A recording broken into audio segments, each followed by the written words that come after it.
जो नोट कर लिए हैं वो क्वेश्चन नंबर 8 को ध्यान से पढ़िए, क्या कहना चाह रहा है। Question number 8।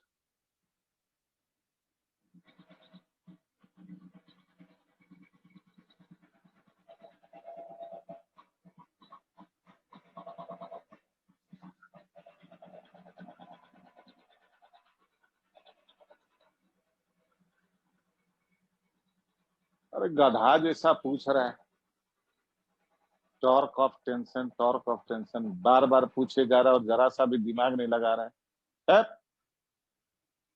सिस्टम में यहाँ पर अगर इसको ये और ये यही तो सिस्टम है, डिस्क और ब्लॉक। यहाँ पर टेंशन इधर लगा तो उसके टॉर्क जो भी होगा, और यहाँ पर टेंशन इधर लगा, उल्टा डायरेक्शन हुआ तो कंप्लीट क्या हो गया, जीरो नहीं हुआ। जरा सा भी कोशिश नहीं कर रहा, दिमाग भी नहीं लगा रहा। जितना लिखने में समय लगा रहा है उतना अगर जरा सा दिमाग लगा देगा तो पता ही है आपको।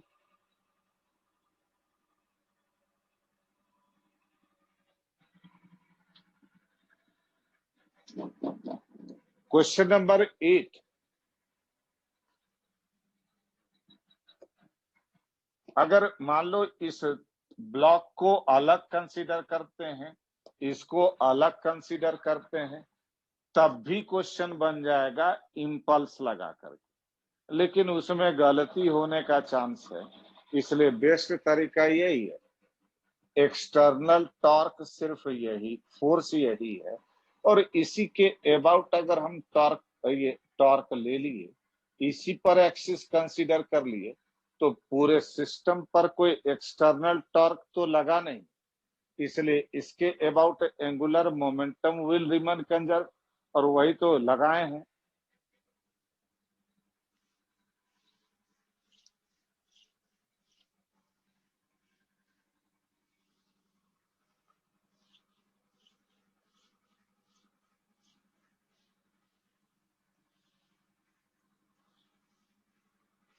अब हम लोग बात करते हैं क्वेश्चन नंबर 8 का। क्वेश्चन नंबर 8 को देखिए क्या कह रहा है।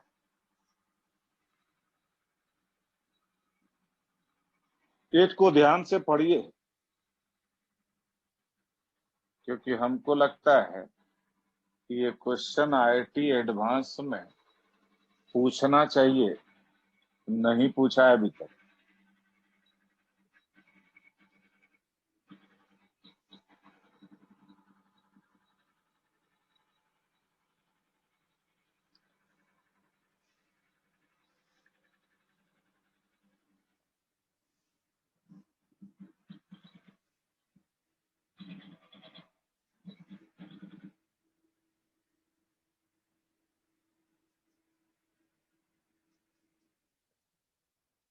ये है डायरेक्शन आई कैप,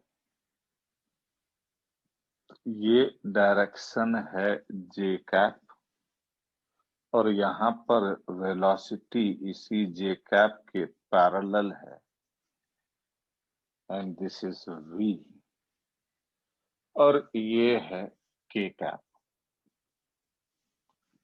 और रेडियस आर तो है ही, और मास कैपिटल एम है। ऐसा एक क्वेश्चन हम पहले भी कराए हैं कि एक कोनिकल पेंडुलम है, मतलब कि एक स्ट्रिंग से एक पार्टिकल को अटैच कर दिया गया है, और ये पार्टिकल इस ढंग से हॉरिजॉन्टल सर्किल में घूम रहा है। तो कहता है, ये बात भी बताए थे कि सेंटर के अबाउट एंगुलर मोमेंटम इस कोनिकल पेंडुलम का कांस्टेंट होता है, both in terms of magnitude and direction, लेकिन पॉइंट ऑफ सस्पेंशन के अबाउट एंगुलर मोमेंटम का सिर्फ मैग्नीट्यूड कांस्टेंट होता है, लेकिन डायरेक्शन वेरी करता है।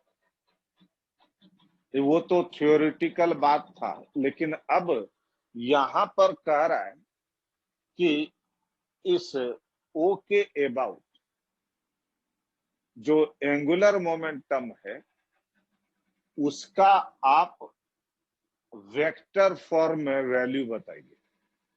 What is the angular momentum of this conical pendulum about the point of suspension. तो एक चीज अपने को पहले से पता है कि किसी भी मूविंग पार्टिकल का जो एंगुलर मोमेंटम होता है किसी एक्सिस के about, that angular momentum is vector R cross vector P, और वेक्टर आर है इस पार्टिकल का position vector relative to this, तो यही तो वेक्टर आर है। अब इस वेक्टर आर को अगर हम निकाल लें तो वेक्टर पी तो हमको पहले से पता है, मास है m, वेलोसिटी है v, और इसका डायरेक्शन है पैरेलल टू y एक्सिस, तो ये mv कैप है। लीनियर मोमेंटम तो हमको पता है और सिर्फ निकालना क्या है, पोजीशन वेक्टर। और अगर इस वेक्टर को निकालना चाहते हैं तो एक चीज आप देखिए कि ये वेक्टर हमको पता है, इस पॉइंट का नाम कुछ दे दीजिए, ए दे देते हैं। तो ये ओ ए वेक्टर हमको पता है, आप देखिए ओ ए वेक्टर हमको पता है, मैग्नीट्यूड है आर और डायरेक्शन है आई कैप। ये ओ इसको कहें तो इसको सी कह रहे हैं ना, इसको सी ए वेक्टर कह दीजिए। तब सी ए वेक्टर, चलो ठीक है, सी ओ वेक्टर भी हम लिख सकते हैं। And this C O vector magnitude तो इसका हो जाएगा under root of L square minus R square, और डायरेक्शन है के का।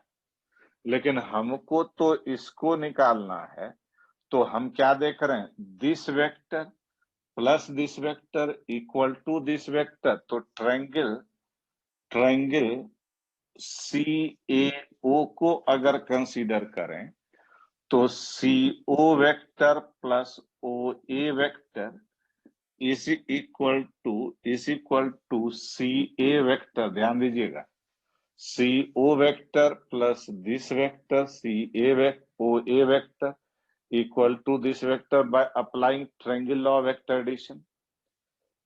इसीलिए हम लिख सकते हैं ये ओ ए वेक्टर, यही तो वेक्टर आर है, and this is C A vector minus C O vector.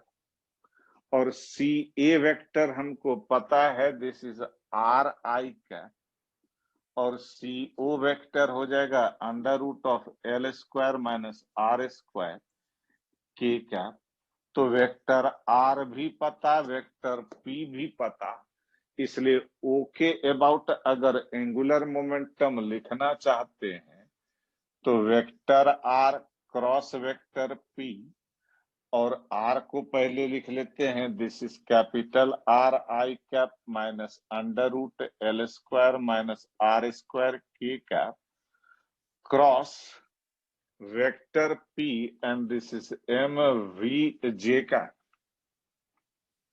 M V J cap. और इसमें आप देखिए आई क्रॉस जे, आई क्रॉस जे के हो गया, तो एम भी आर के। अब इसका देखिए ये हो जाएगा माइनस, तो ठीक है, और के cross J minus I, K cross J minus I, minus minus plus M V under root of L square minus R square I cap. ध्यान दीजिएगा, सही है।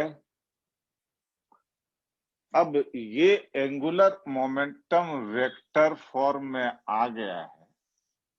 अगर हम इसके मैग्नीट्यूड का बात करें तो मैग्नीट्यूड हो जाएगा under root of M square V square R square plus M square V square L square minus M square V square R square, ये कैंसिल आउट हो गया and this is M V L. और यही होना भी चाहिए था।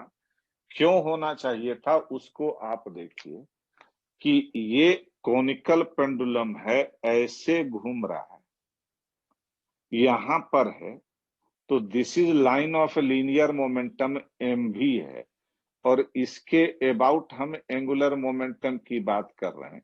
तो लाइन ऑफ लीनियर मोमेंटम का परपेंडिकुलर डिस्टेंस ये क्या है, एल।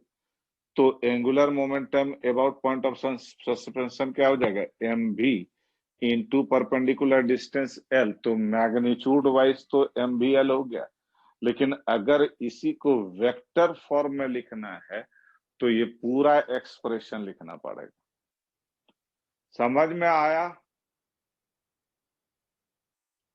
अरे समझ में आया? ओके, नोट कर लीजिए।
क्वेश्चन नंबर 9 को पढ़िए जो नोट कर लिए।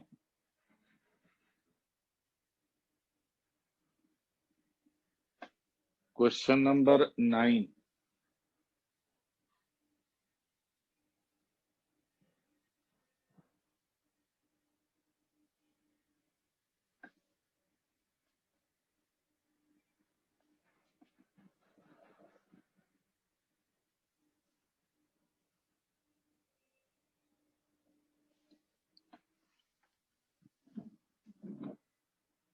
क्वेश्चन नंबर 9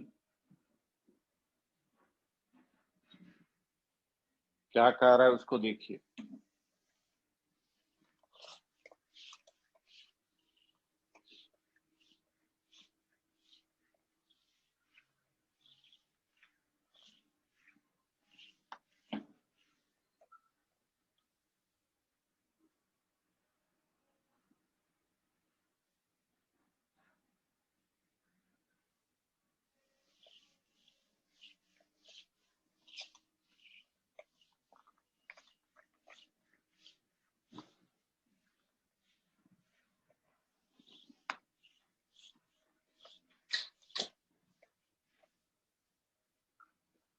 क्वेश्चन नंबर 9 को देखिए क्या कह रहा है।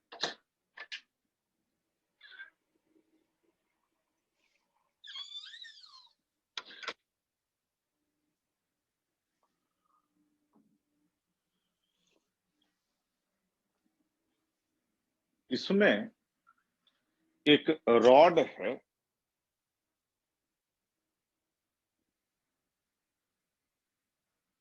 और a thin rod of mass m and the length L is kept on a smooth horizontal surface and that it can move freely.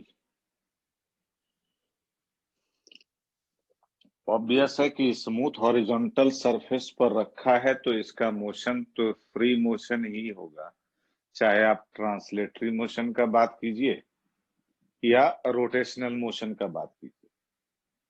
कहता है where should a particle of mass small m a strike on the rod such that the point A at a distance L by 3 from the end of the rod is instantaneously at rest just after the elastic collision। मतलब कि collision elastic है और instantaneous centre and से L/3 distance पर। कोई बता सकते हैं कैसे बनेगा ये? है? बनेगा किसी से? क्वेश्चन नंबर 9 में कहता है कि एक रॉड है, ऐसे है, और इस रॉड का ये सेंटर है, इसको C कह देते हैं,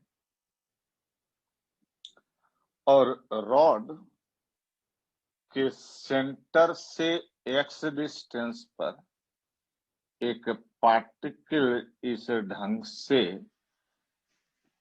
m मास का पार्टिकल v वेलोसिटी से मूव करते हुए इलास्टिक कोलिशन करता है। इस रॉड का भी मास m है और लेंथ l है और इलास्टिक कोलिशन करता है और इस ढंग से इलास्टिक कोलिशन करता है जिससे कि इस एंड से L/3 डिस्टेंस पर, मतलब यहाँ पर इस डिस्टेंस को L/3 कह दीजिए, ये जो पॉइंट ए है ये मोमेंटरली रेस्ट पोजीशन में होता है। जो पॉइंट ए है ये मोमेंटरली रेस्ट पोजीशन में होता है।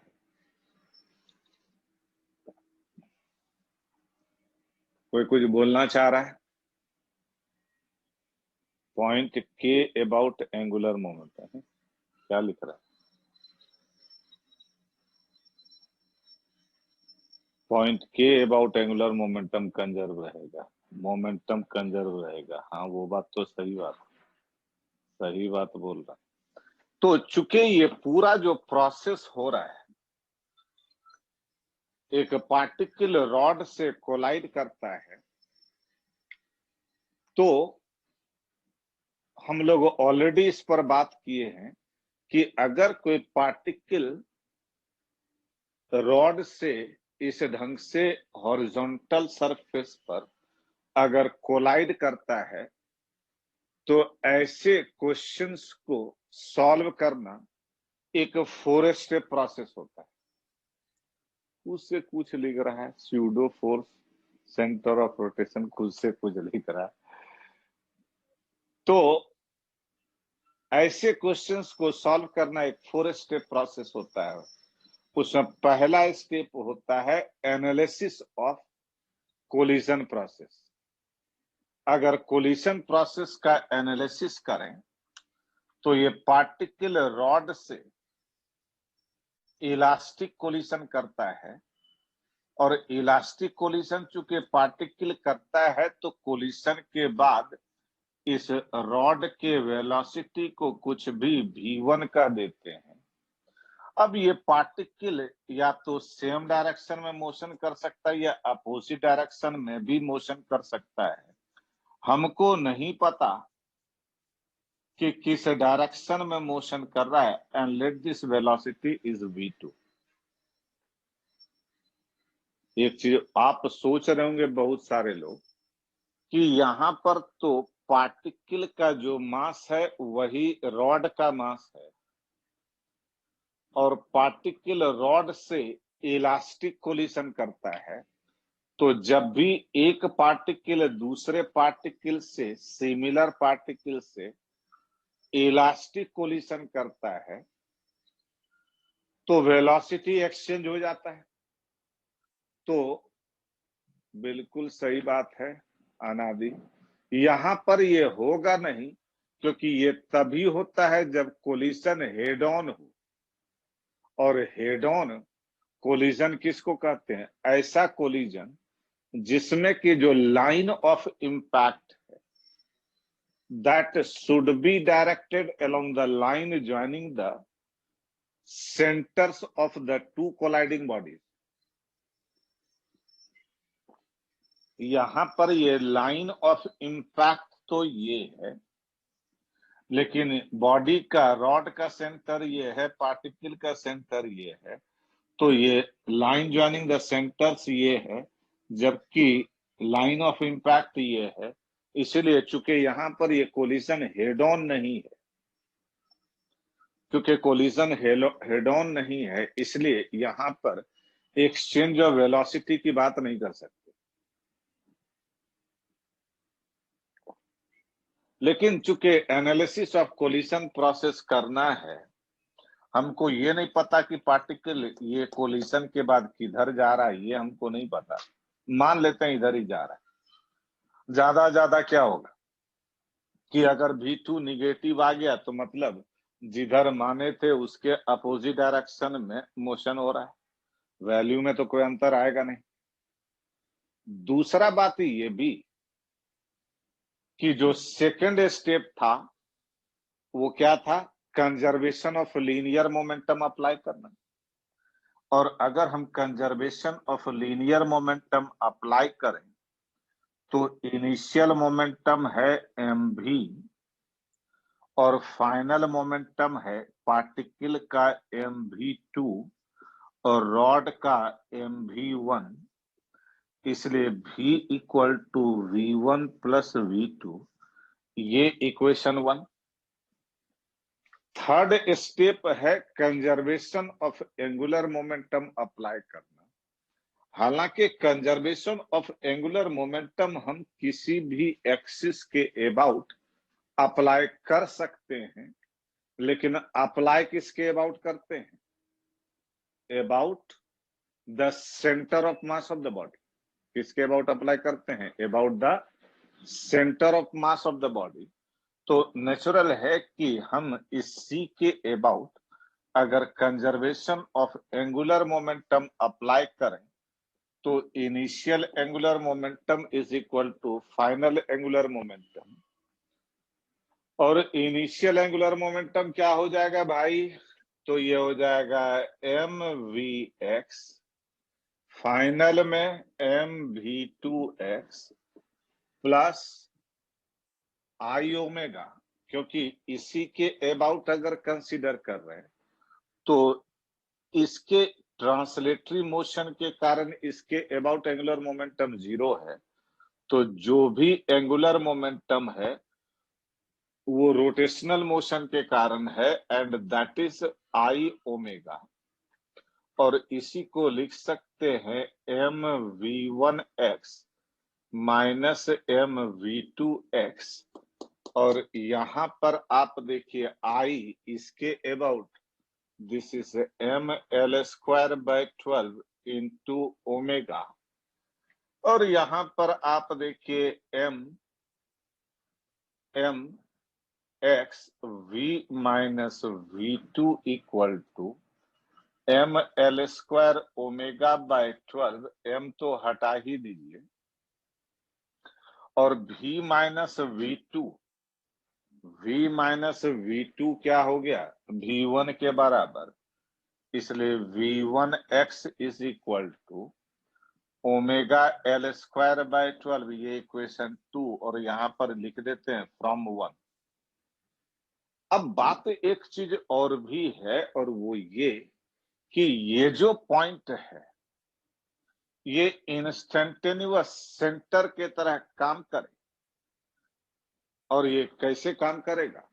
इसके पास दो वेलोसिटी है, एक रॉड के ट्रांसलेटरी मोशन के कारण, दिस इज v1, और दूसरा रोटेशनल मोशन के कारण इधर के तरफ, एंड दिस इज व्हाट, इसके अबाउट घूम रहा है, तो ये डिस्टेंस चाहिए, और ये पूरा डिस्टेंस है l/2, ये है l/3, तो ये हो गया l/6, इसलिए रोटेशनल मोशन के कारण omega l/6,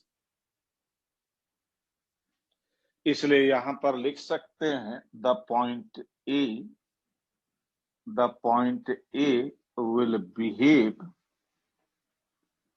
will behave as IC कब? when v1 equal to omega l/6, v1 equal to omega l/6, और v1 तो हमको पता है भैया, this is omega l² by 12x equal to omega l/6, और यहां से तो x सीधे सीधे दिख रहा है l/2, and this is answer.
हो गया? हो गया ना? नहीं हुआ अभी तक?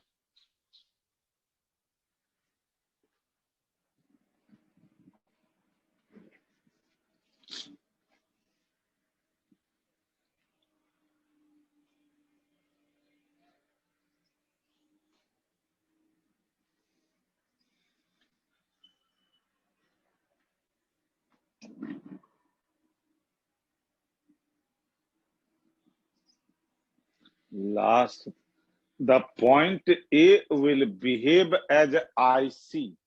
IC means instantaneous center. कब? When V1 equal to omega L by 6. When V1 equal to omega L by 6.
अब हम बात करते हैं रोलिंग मोशन का।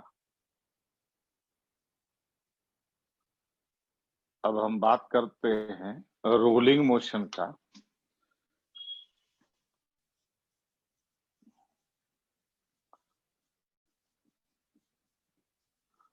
और मान लीजिए कि एक बॉडी है जो इस सरफेस पर रोलिंग मोशन कर रहा है। तो इस रोलिंग मोशन के विषय में 2-3 बात तो हम दिमाग में रखेंगे। पहला बात तो ये कि rolling motion is the combination of translatory motion and rotational motion. पहला बात ये। दूसरा बात ये कि ट्रांसलेटरी मोशन अलग है और रोटेशनल मोशन अलग है, और दोनों ही मोशन अगर एक साथ एक ही बॉडी में आ जाए तो उस स्थिति में ट्रांसलेटरी मोशन के कारण बॉडी आगे बढ़ेगा और रोटेशनल मोशन के कारण अपने ही एक्सिस के अबाउट घूमेगा। मतलब कि ये घूमते घूमते आगे बढ़ेगा, या इसी बात को बोल सकते हैं कि आगे बढ़ते हुए घूमेगा। और यही जो combined translatory and rotational motion होता है उसी को हम रोलिंग मोशन कहते हैं। अब इस रोलिंग मोशन में ट्रांसलेटरी मोशन का वेलोसिटी भी है और रोटेशनल मोशन के कारण लीनियर वेलोसिटी ओमेगा आर है। अब ट्रांसलेटरी मोशन का वेलोसिटी रोटेशनल मोशन के कारण जो लीनियर वेलोसिटी ओमेगा आर है उससे ज्यादा भी हो सकता है, कम भी हो सकता है। और अगर V is greater than omega R हुआ तो ये पॉइंट ऑफ कांटेक्ट इस सरफेस के रिस्पेक्ट में स्लाइड करेगा राइट डायरेक्शन में। ऐसे ही मोशन को हम बोलते हैं रोलिंग विथ फॉरवर्ड स्लाइडिंग। लेकिन अगर बॉडी घूमे खूब और चले कम, मतलब omega R is greater than V अगर हो तो ये इधर के तरफ स्लाइड करेगा, लेकिन चूंकि दोनों मोशन है तो रोलिंग तो है, लेकिन इसको बोलते हैं रोलिंग विथ बैकवर्ड स्लाइडिंग। लेकिन हम ना तो चाहते हैं कि रोलिंग विथ फॉरवर्ड स्लाइडिंग हो, ना ही बैकवर्ड स्लाइडिंग हो। हम तो सिंपली चाहते हैं कि रोलिंग हो लेकिन बिना स्लाइडिंग हो। और यही जो रोलिंग विदाउट स्लाइडिंग होता है, इसी को हम बोलते हैं प्योर रोलिंग। मतलब कि प्योर रोलिंग मोशन के केस में ये जो पॉइंट ऑफ कांटेक्ट है वो इस सरफेस के रिस्पेक्ट में रेस्ट में होता है, और ये पॉइंट ऑफ कांटेक्ट चूंकि रेस्ट में है इसलिए v equal to omega R कर दीजिएगा, और इसी को डिफरेंशिएट करके सोचें तो a equal to alpha R हो जाएगा।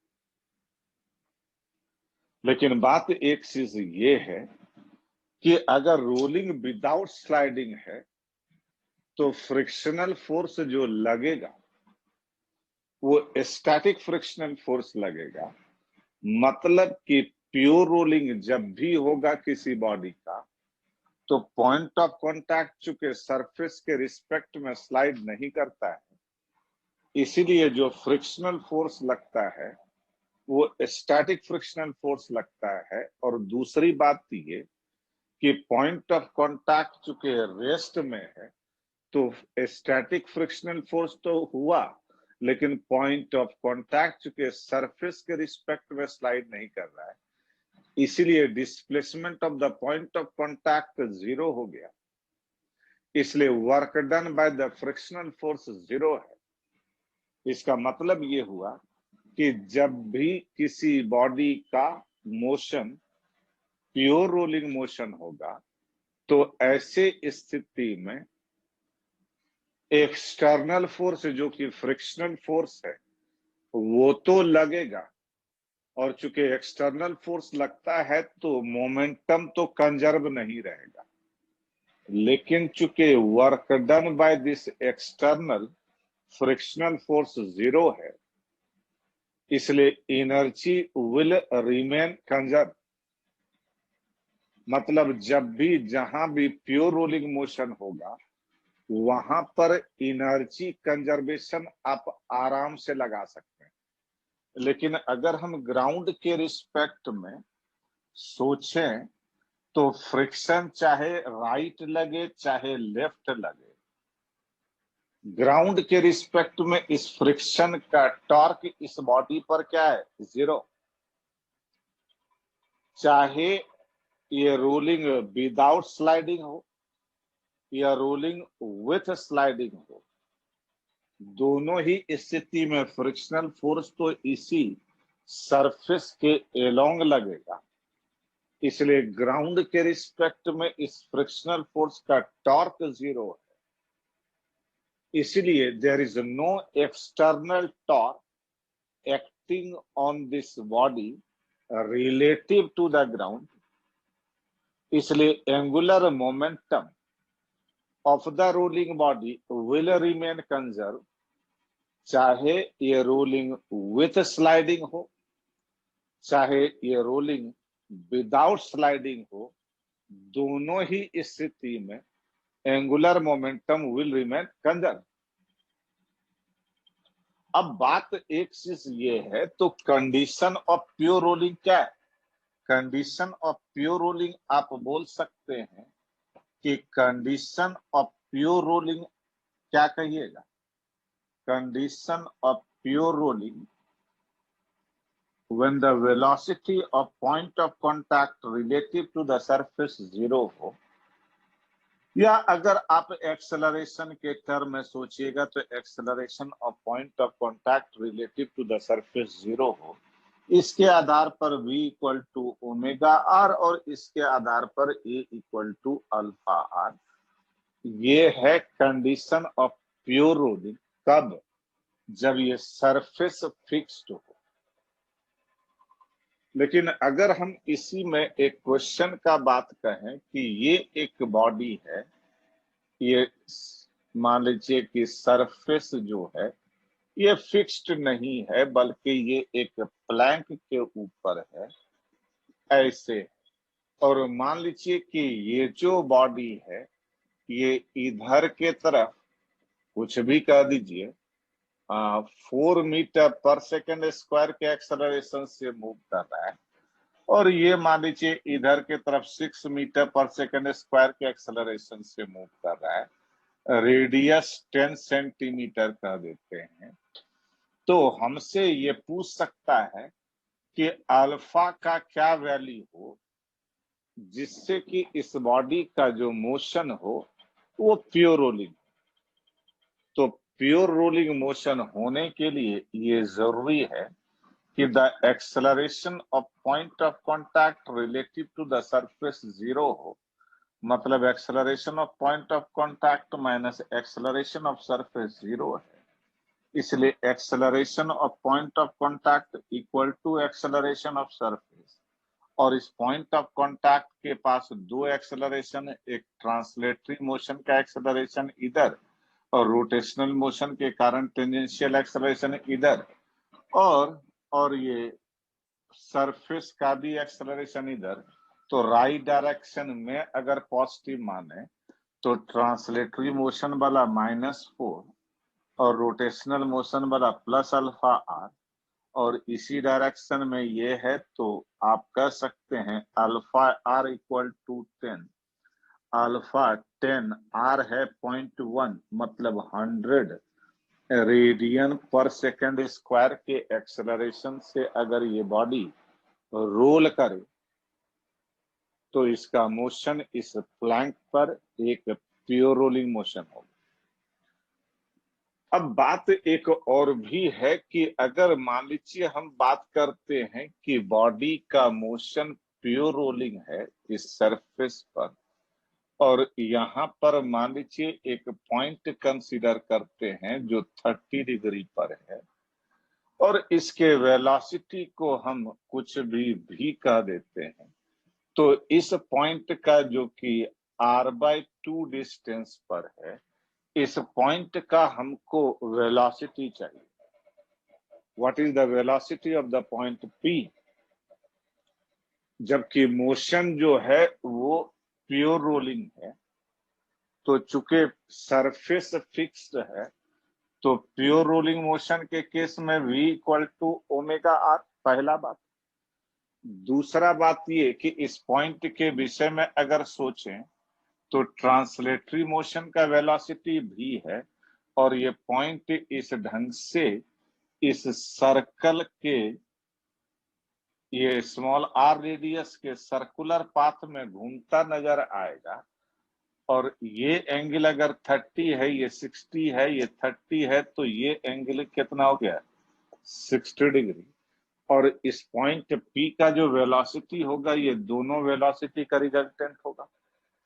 इसलिए वेलोसिटी ऑफ पॉइंट P अगर लिखना चाहते हैं तो this is v² omega R का square plus 2v omega R cos 60 degree, और इसी को लिख सकते हैं v² ओमेगा है v by capital R plus 2v omega v by capital R small R cos 60 degree 1/2। और इसी को हम लिख सकते हैं, v को बाहर कर लीजिए, small R by capital R 1/2 1/4 plus 1/2, और ये हो जाएगा 4 plus 1 plus 2 √7v/2 and this answer.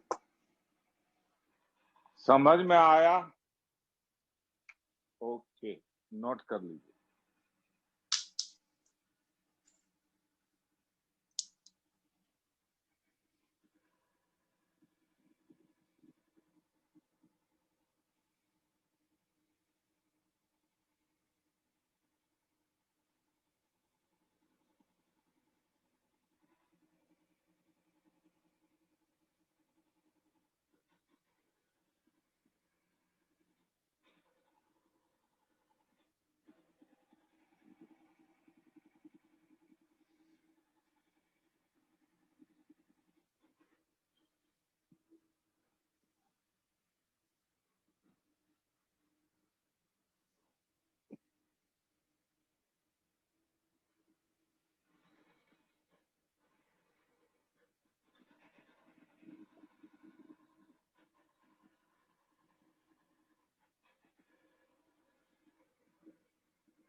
बेटा जब आप लोग की क्लास एंड होगी तो A18 बैच वाले बच्चे रुक जाएंगे, बाकी सारे लीव कर लेंगे, A18 वाले बच्चे रुक जाएंगे।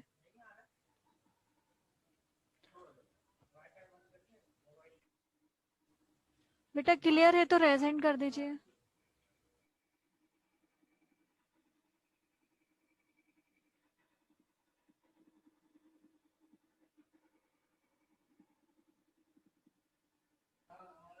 ठीक है बेटा, लोअर एंड कर लीजिए।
हो जाएगा तो बता दीजिएगा।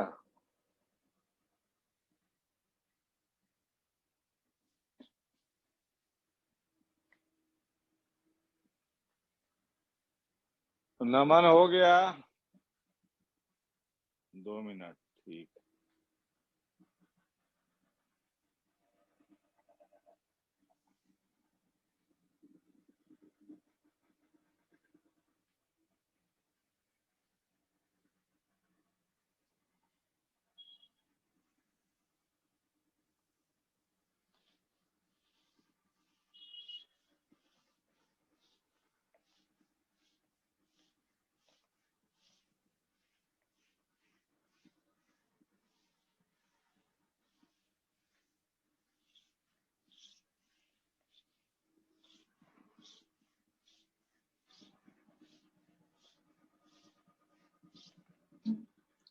अब इसी में एक चीज और अगर देखें कि मान लीजिए ये बॉडी है और हॉरिजॉन्टल सरफेस पर रोलिंग मोशन कर रहा है,